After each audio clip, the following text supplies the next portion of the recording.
창세기는 인류의 원역사, 특히 그 중에서도 구원의 원역사가 잘 드러나 있습니다. 아브라함, 이삭, 야곱, 그리고 창세기 28장 14절에서 말씀하신 것처럼 베델에서의 야곱의 언약, 열방을 구원하실 계획이 그 후손에게서 나온다. 자, 그 야곱이 밧단 아람으로 가서 내 아내를 얻고 그곳에서 자녀들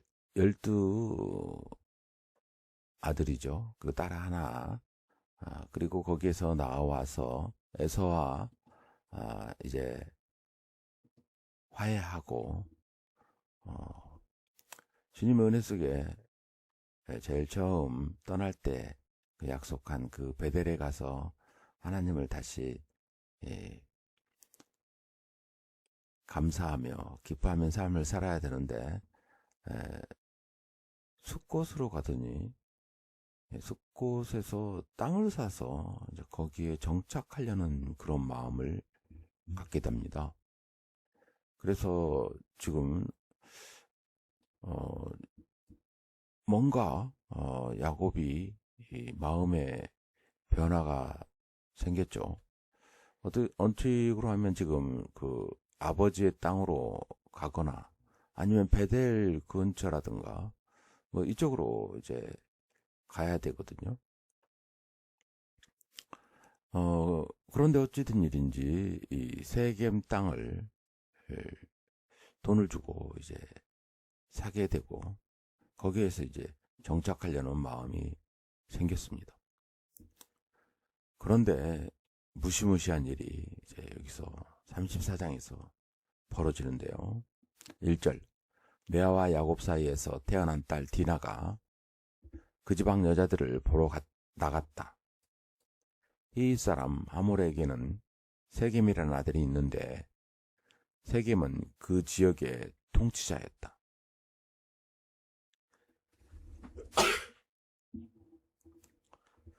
세겜이 디나를 보자 데리고 가서 욕을 보였다. 그러니까 세겜이 지금 디나를 굉장히 그 눈여겨보다가 그 행동으로 옮겨버리죠. 그래서 생각과 행동은 굉장히 큰 차이가 있습니다. 사람들은 많이 생각하고 많이 보고 뭐 어떤 생각들 많이 가질 수 있죠. 그러나 행동으로 옮기지는 않습니다. 행동으로 옮기는 건요, 그 생각의 극히 일부분을 여러 번 종합적으로, 우리 DNA는 종합하는 기능이 있으니까요. 그걸 이제 행동으로 옮기는데 그 종합해서 여러모로 판단해서 이제 행동을 옮깁니다. 그래서 그 판단이 정확한 사람은 이제 현명한 사람. 그리고 성령의 인도하심 속에서 그것이 이제 옮겨지면 굉장히 성숙한 신앙인 이렇게 되는 거죠. 자, 그러면 여기서 지금 행동을 옮겼다. 이거는 정신병자가 아니고서는 이건 지금 굉장히 숙고한 거죠. 그리고 그 디나도 지금 이곳에 간 게 또 땅 산 것 이것 굉장히 생각하고 행동했다는 겁니다. 자, 그럼 이 문제를 이제 잘 한번 생각해 봐야 되는 거죠. 3절 그는 야곱의 딸 디나에게 마음을 빼앗겼다. 그는 디나를 사랑하기 때문에 디나에게 사랑을 고백하였다. 세겜은 자기 아버지 하몰에게 말하였다. 이 처녀를 아내로 삼게 해 주십시오. 야곱이 자기의 딸 디나의 몸을 세겜이 더럽혔다는 말을 들을 때 그의 아들들은 가축대와 함께 들에 있었다. 야곱은 아들들이 돌아올 때까지 이 일을 입 밖에 내지 않았다. 자, 지금 그 사건이 저질러졌는데 그 세겜은 디나를 진심으로 그 전과 후 뭐 다 함께 이 디나를 좋아하게 된 건 사실 같아요. 자, 그러면 혼인이 되는 거냐 안 되는 거냐, 이게 이제 주 관점이죠. 현대 감각과 그 당시의 관점으로 봤을 때는 이건 어떻게 보면 한 집안을 능멸한 행위가 됩니다. 그리고 그 세겜의 행동은 지금 말로 표현할 수 없을 정도로 중동의 법에 의하면 죽을 수밖에 없는 그런 위치에 처해 있는 거죠. 그래서 지금 그 사건을 수습하기 위한 방법으로 하몰에게 이야기한 거죠. 자, 그러면 여기에 지금 세겜에서 이런 어려움이 있었던 건 여러 이제 평가해 볼 수 있어요. 앞 문장 상태로 봐서 에서하고 같이 따라간다 해놓고는 따라가지 않아서 거짓말해서 그렇다. 베들레에 가야 됩니다. 근데 베델을 가지 않고 세겜에 머물렀기 때문에 그렇다. 문제는 이제 가장 큰 건 이렇게 볼 수 있죠. 세상의 안정과 정착을 탐했기 때문에. 그런데 그 세겜이요, 상당히 좋은 땅입니다. 왜냐하면 그 에발산과 그리심산이 거기 있어요. 그리고 여호수아서에 가면 세계 언약이 2번이나 나옵니다. 이제 물론 야곱이 이 땅을 샀기 때문에 이제 소유권 주장도 있지만 그곳이 굉장히 좋은 어떻게 보면 산과 산 사이에서 이렇게 안정적인 그리고 평야로서 굉장히 좋은 조건을 갖고 있죠. 그래서 이제 야곱이 눈에 보이는 것을 보고 그것을 결정할 수도 있어요. 그런데 지금 그가 결정한 것 맞지 않죠. 신앙적으로 봤을 때는. 그래서 이런 문제가 생길 수 있는 게 이제 있는 거죠. 자, 이제 세겜과 하몰은 이 사건을 수습하기 위해서 실제로 이제 옵니다. 세겜의 아버지 하몰이 청혼을 하려고 야곱을 만나러 왔다. 와서 보니 야곱의 아들들이 이미 디나에게 일어난 일을 듣고 들에서 돌아와 있었다. 세겜이 야곱의 딸을 욕보여서 이스라엘 사람에게 부끄러운 일, 곧 해서는 안 될 일을 하였으므로 야곱의 아들들은 슬픔과 분노를 억누르지 못하고 있었다. 디나는 그 레아의 딸입니다. 거기 지금 오라버니가 6이나 있어요. 그리고 또 거기에 첩의 아들까지 하면 지금 한 8입니다. 이들이 12에서 11명이죠. 아직 지금 베냐민이 태어나지 못했으니까. 그렇다면 이건 지금 뭐 가반수도 넘을 뿐만이 아니라 엄청나죠. 특히 지금 폐쇄적인 그 환경 속에서 그들이 양육됐으니까요. 그리고 이제 뭐 큰애 하면 뭐 20대인데 혈기고 왕성한, 어떻게 보면 또 폐쇄적인 집단 내에서 있었기 때문에 순수하기도 한 거예요. 이런 것들 때문에 이들은 엄청난 이제 그 슬픔, 분노를 갖게 되는 거죠. 8절, 하몰이 그들에게 말하였다. 나의 아들 세겜이 대개 따님에게 반했습니다. 대개 따님과 나의 아들을 맺어주시기 바랍니다. 우리 사이에 서로 통혼할 것을 제의합니다. 따님들을 우리 쪽으로 시집 보내어 주시고 우리의 딸들도 며느리로 데려가시기 바랍니다. 그리고 우리와 함께 섞여서 여기에서 같이 살기를 바랍니다. 땅이 여러분 앞에 있습니다. 이 땅에서 자리를 잡고 여기에서 장사도 하고 여기에서 재산을 늘리십시오. 세겜 땅을 이미 구입한 게 있는데 더 이제 영향력을 끼치는, 그만큼 하몰이 영향력이 있고 또 이 사건을 지금 수습하고 싶어하는 그런 게 크죠. 그리고 야곱의 12자녀들을 또 우습게 본 것도 있죠.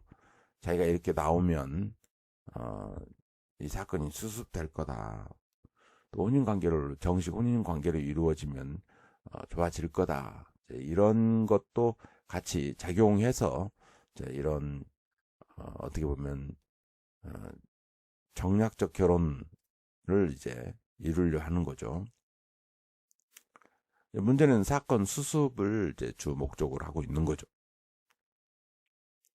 세겜도 디나의 아버지와 오라버니들에게 간청하였다. 저를 너그러이 보아주시기 바랍니다. 원하시는 것은 무엇이든지 드리겠습니다. 신부를 데려오는데 치러야 할 값을 정해 주시고 제가 가져와야 할 예물의 값도 정해 주시기 바랍니다. 아무리 많이 요구하셔도 요구하시는 만큼 제가 치르겠습니다. 다만 제가 바라는 것은 디나를 저희 아내로 주시기를 바라는 것뿐입니다. 지금 사건을 무마하기 위한 또 그러면서 사랑을 하는 그런 마음은 표현되어 있는 거죠. 13절 야곱의 아들들은 세겜이 그들의 누이 디나를 욕보였으므로 세겜과 그의 아버지 하몰에게 짐짓 속임수를 썼다. 그들은 세겜과 하몰에게 이렇게 말하였다. 우리는 그렇게 할 수 없습니다. 할례를 받지 않은 남자에게 우리의 누이를 줄 수 없습니다. 그렇게 하는 것은 우리에게 부끄러운 일입니다. 조건이 하나 있습니다. 당신들 쪽에서 남자들이 우리처럼 모두 할례를 받겠다고 하면 그 청혼을 받아들이겠습니다. 이건 지금 분노가 없을 경우에는요, 이스라엘 백성들에게는 이게 이제 전통이 됩니다. 사실 그래가지고 이제 같은 종족으로 또 그 대신 율법을 따르는 그런 그런데 이제 이게 이 야곱의 자녀들의 엄청난 큰 패착입니다.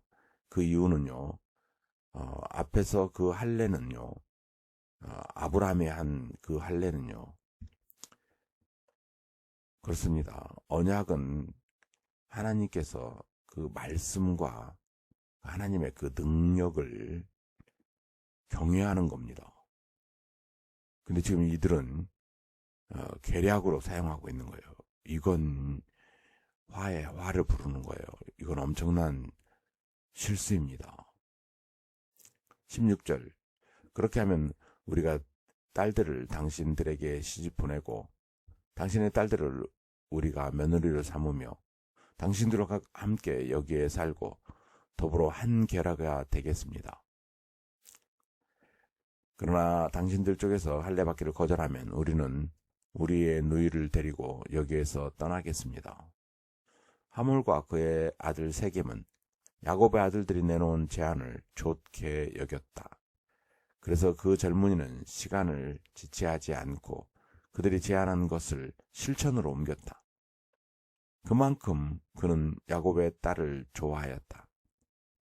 세겜은 자기 아버지 집안에서 가장 존귀한 인물이었다. 하몰과 그의 아들 세겜이 성문께로 가서 그들의 성읍 사람들에게 말하였다. 왜 디나의 의견은 물어보지도 않고 이게 이제 중동 지역의 여러 지금 전통이 돼버린 겁니다. 이게 지금 레아라든가 라헬 혼인 관계 그리고 지금 아니 리브가까지는요. 리브가의 의견을 존중하고 또 받아들여주고 그랬잖아요. 그런데 어찌된 일인지 지금 잘못돼 갔죠. 그게 유대의 전통이 되어서는 안 됩니다. 리브가까지 그렇죠. 너무 잘 됐잖아요. 근데 왜 갑자기 이렇게 됐나? 그거 전통 아니에요. 잘못된 겁니다. 의견을 물어보고 해야 되거든요. 물론 세겜이 범죄를 저질렀기 때문에 디나가 좋아할 수는 없겠지만 그래도 디나의 의견 따르고 또 이렇게 존중하는, 그런데 지금 잘못이 또 잘못을 낳고 이것들이 지금 계속 지금 중복됩니다. 그러면서 자기들 방법으로 이제 사건을 해결하려 하는데 문제가 커집니다. 이 사람들이 우리에게 우호적입니다. 이게 지금 세겜이 자기 동족을 설득하려 할 때요, 여기에 또 순수하지 못함이 들어갑니다. 사랑 고백할 때는 순수한 것처럼 보였어요. 근데 또 이 세겜이 이 사람들은 우리에게 우호적입니다. 그러니 그들이 우리의 땅에서 살면서 우리와 함께 물건을 서로 사고 팔게 합시다. 이 땅은 그들을 받아들일 수 있을 만큼 넓습니다. 우리가 그들의 딸들과 결혼할 수 있게 하고 그들은 우리의 딸들과 결혼할 수 있게 합시다. 그러나 이 사람들이 기꺼이 우리와 한 결여가 되어서 우리와 함께 사는 데는 조건이 하나 있습니다. 그들이 할례를 받는 것처럼 우리 남자들이 모두 할례를 받아야 한다는 것입니다. 그렇게 하면 그들의 양떼와 재산과 집짐승이 모두 우리 것이 되지 않겠습니까? 다만 그들이 우리에게 요구하는 것은 그대로 합시다. 우리가 그렇게 할례를 받으면 그들이 우리와 함께 살 것입니다. 자, 이게 이제 그 욕심이죠. 양떼와 재산, 그들이 또 그들의 딸들, 또 그들의 아들, 그렇죠? 왜 이런 자신감이 있을까요? 야곱이 여기를 선택한 건 이곳이 지금은 번화하고 번성하고 문명국가를 이뤘기 때문에 그들이 와서 쉽게 그 문화 안에서 정착하며 살게 될 것이라는 이런 것들이 지금 포함해가지고 설득됩니다, 이게. 그 성읍의 모든 장정이 하몰과 그의 아들 세겜이 제안한 것을 좋게 여겼다. 그래서 그 장정들은 모두 할례를 받았다. 사흘 뒤에 장정 모두가 아직 상처가 아물지 않아서 아파하고 있을 때에 야곱의 아들들 곧 디나의 친 오라버지들인 시므온과 레위가 칼을 들고 성읍으로 쳐들어가서 순식간에 남자들을 모조리 죽였다. 이게 가능합니다, 사실. 왜냐하면 남자들이 가장 중요한 부분에 칼을 대잖아요. 그러면 그게요, 한 이틀쯤 지나잖아요. 그럼 막 거기에 텅텅 붓고 또 이제 움직이지 못합니다. 이게 지금도 그러는데 그 당시에는 뭐 원시적인 방법으로 수술하고 또 장정들이 수술하고 더 통증도 크고 이거 진짜 며칠 엄청 힘듭니다. 그때 이제 쳐들어가면 정말 뭐 총이 있으면 지금처럼 총이 있으면 뭐 그래도 버틸만 하겠지만 칼 들고 싸운다는 건 이건 이제 거의 어렵죠. 그래서 거의 이제 반병신이나 마찬가지입니다, 이 당시에는. 그럼 어찌 됩니까? 그렇습니다. 이건 뭐 거의 부상자예요. 그냥 고의적 부상자 만들어 놓고 26절 그들은 하몰과 그의 아들 세겜도 칼로 쳐서 죽이고 세겜의 집에 있는 디나를 데려왔다. 야곱의 다른 아들들은 죽은 시체에 달려들어서 털고 그들의 누이가 욕을 본 그 성읍을 약탈하였다. 이건 지금 굉장히 나쁜 폭력성을 그대로 나타낸 겁니다. 그들은 양과 소와 나귀와 성 안에 있는 것과 성 바깥에 있는 것들과 모든 재산을 빼앗고 어린 것들과 아낙네들을 사로잡고 집안에 있는 물건들을 다 약탈하였다. 일이 이쯤 되니 야곱이 시므온과 레위를 나무랐다. 너희는 나를 오히려 더 어렵게 만들었다. 이제 가나안 사람이나 브리스 사람이나 이 땅에 사는 모든 사람이 나를 사귀지도 못할 추한 인간이라고 여길 게 아니냐. 우리는 수가 적은데 그들이 합세해서 나를 치고 나를 죽이면 나와 나의 집안이 다 몰살당할 수밖에 없지 않느냐. 와, 이거 야곱이 생각하는 건 지금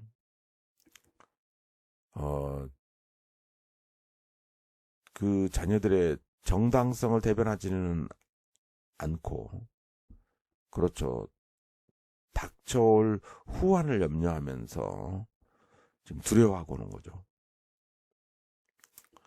야, 그럼 뭐 야곱의 자녀들, 특히 누벤은 왜 안 나오는지 모르겠어요. 시몬과 네이 중심으로 지금 그 형제들, 그들이 한 행동은 정말 어떻게 보면 너무 심했지만 또 그 당시에 그 이에는 이 중동법이었거든요. 그 당시 눈에는 눈. 이랬다면 지금 어떻게 보면 정당하죠. 자, 그럼 이건 뭐 해결책이 없습니다. 문제만 있고. 그들이 대답하였다. 그가 우리 누이를 장녀 다루듯이 하는데도 그대로 두라는 말입니까? 자, 이걸 이제 그 세겜 사건 보면요, 거의 다 잘못합니다. 시작부터 앞에서 이제 했던 것처럼 땅을 사고 그쪽에 문명 지역이라 해서 그곳에 정착하려는 그들 마음, 명백한 세겜의 잘못입니다.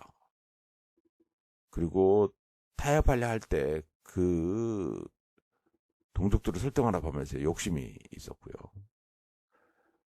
또 형제들이 분노하지만 누이를 보호하려는 것도 있지만 할례를 조건으로 제시해서 이건 잘못입니다. 하나님의 언약 관계를 위한 할례해야지 그게 조건으로 무기로, 이건 정말 잘못된 겁니다. 그리고 그 조치를 그 전체를 보복해버린 건 과도한 폭력이고요. 그뿐만이 아니라 약탈로 학대된 것은 명백한 이제 그 뭐 다 잘못은 있지만 디나의 그 성폭력 사건이 이 엄청난 전쟁으로 확대되어 버리고, 그리고 하나님을 또 능멸하는 이런 일까지 벌어진, 이건 정말 엄청 큰 사건으로 확대되어 버린 겁니다. 해결책이 없어요. 야곱도 이제 정확히 이 창세기 49장에 유언을 할 때 보면 분명하게 이야기합니다.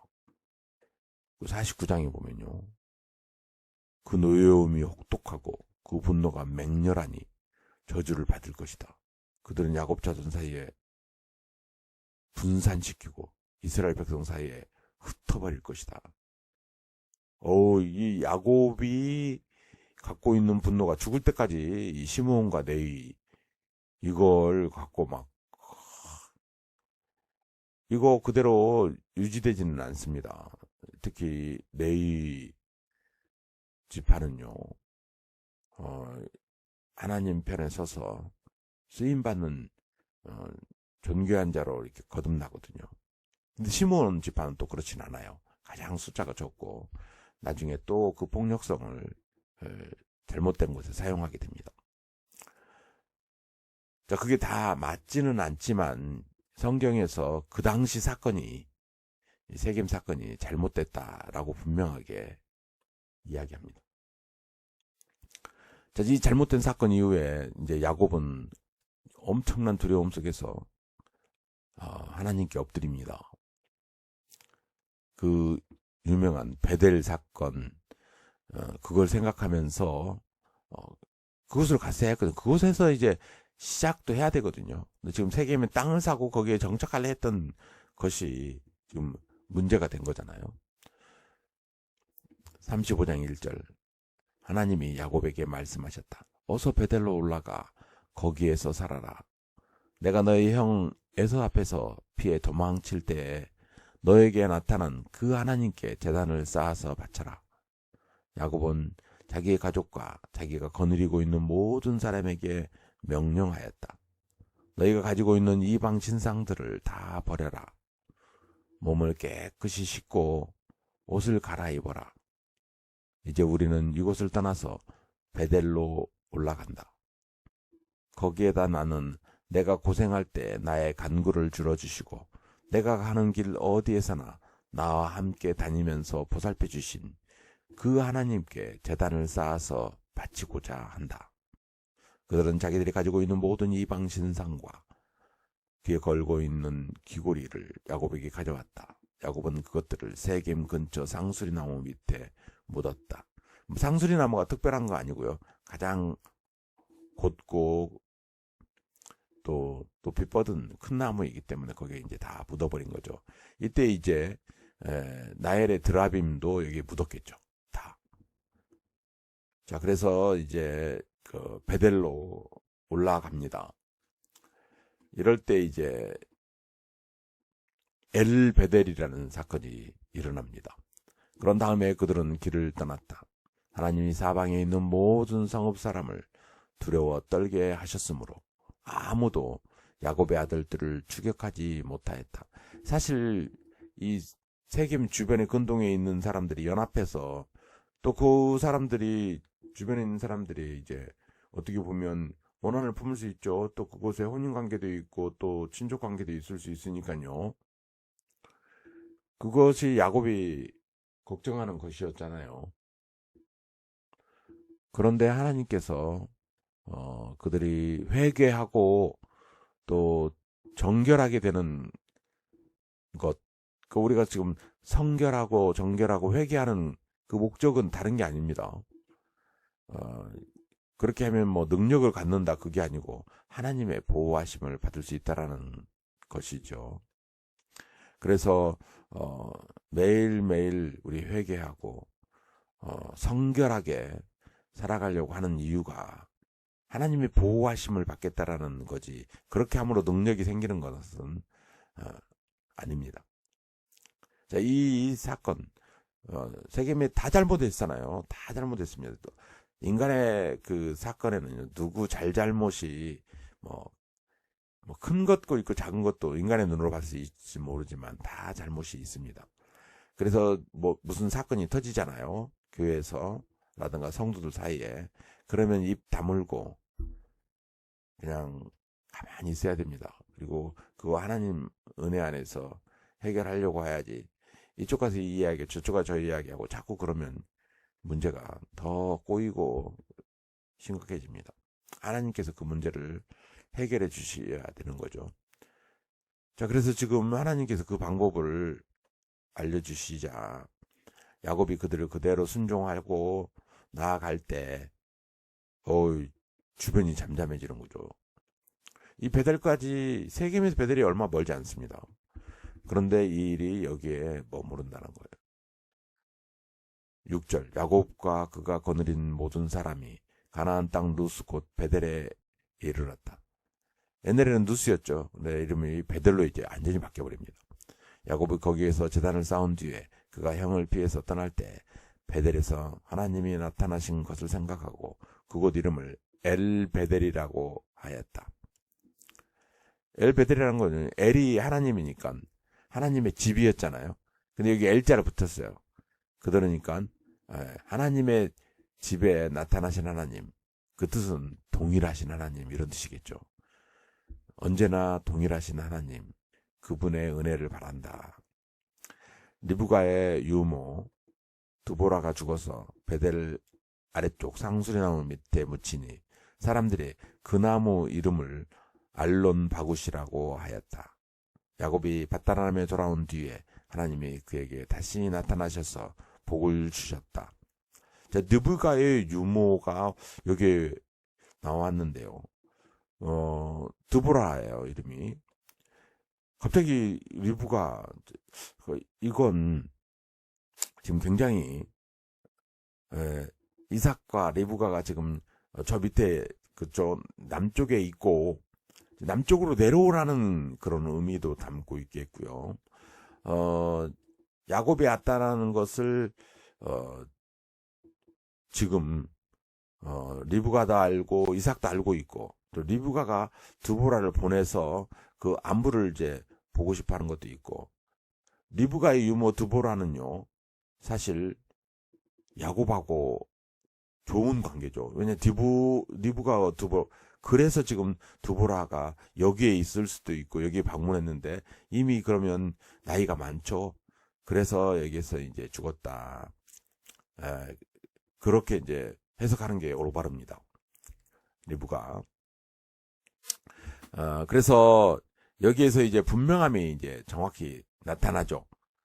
베델, 엘베델, 그리고 유모 드보라, 죽음. 그리고 하나님께서 그를 계속 부르시면서 사용하신다. 이때 또 분명하게 이제 진짜 이름이 나옵니다. 여기에서 하나님이 그에게 말씀하셨다. 너의 이름이 야곱이었지만 이제부터 너의 이름을 야곱이 아니라 이스라엘이다. 하나님이 그의 이름을 이스라엘이라고 하셨다. 이삭 이름이 그렇죠. 이삭도 뭐 절체면 비웃는다. 그럼 나중에 완전히 기쁨이 되었다.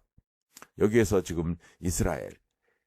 이거 뭐 이름의 뜻은 하나님을 이겼다 이런 뜻이 아니고요. 여기에 이제 확실하게 이름은 누가 이겼어요? 여기서요? 하나님이 주권을 행하여서 은혜를 베푸신 거잖아요. 그래서 여기에 분명히 봐야 됩니다. 이스라엘. 한번 하나님께서 농담 반 진담 앞에서는 그 분이엘이 하나님, 그 하나님께서 네 이스라엘 해라 됐다 이렇게 됐지만 여기서 이스라엘이라 이 한 이름은 하나님 주권 안에서 살아라. 하나님 안에서 살아야만 네가 세상을 이길 수 있고 또 하나님께서 너를 사용하셔서 하나님 계획을 이루신다. 11절 하나님이 그에게 말씀하셨다. 나는 전능한 하나님이다. 너는 생육하고 번성할 것이다. 한 민족과 많은 갈래의 민족이 너에게서 나오고 너의 자손에게서 왕들이 나올 것이다. 내가 아브라함과 이삭에게 준 땅을 너에게 주고 그 땅을 내가 너의 자손에게도 주겠다. 그런 다음에 하나님은 야곱과 말씀하시던 곳을 떠나서 올라가셨다. 자, 지금 하나님께서 어떻게 보면 직통 계시, 어떻게 보면 하나님께서 그 베델에서 오르락 내리락 하셨다는 거죠. 지금 이걸 지금 이야기합니다. 앞에서 바다라람으로 갈 때 그때 그 베델 사건이 있잖아요. 일어나고 하나님께 구할 때 그게 천사들이 오르락 내리락 하는 그걸 다시 지금 이야기해 주시는 겁니다. 그리고 엘베델도 이야기하고 이스라엘도 이야기하면서 온전히 합쳐지죠. 이게. 그래서 하나님의 집 또 동일하신 하나님 그리고 이스라엘의 하나님 자 베델의 하나님 다 지금 야곱에게 내려주시는 은혜가 엄청 크다라는 것 동일하신 하나님은 그를 사용하셔서 하나님의 뜻을 이루시려는 온 백성들을 하나님의 형상을 가진 모든 사람들을 돕는 구원의 길로 오게 하는 그 일을 지금 야곱을 통하여 또 그 하나님을 올바로 보게 하는 그 모델로 이들을 사용하시겠다는 거죠. 그래서 14절 야곱은 하나님이 자기의 말씀을 나누시는 곳에 기둥 곧 돌기둥을 세우고 그 위에 부어드리는 제물을 붓고 그 위에 기름을 부었다. 야곱은 하나님이 자기와 말씀을 나누시던 곳의 이름을 베델이라고 하였다. 온전하게 이제 베델, 온전하게 이스라엘, 또 야곱 언약이 완전히 이제 정탁되는. 자, 16절부터는 다음 시간에 보도록 하겠습니다.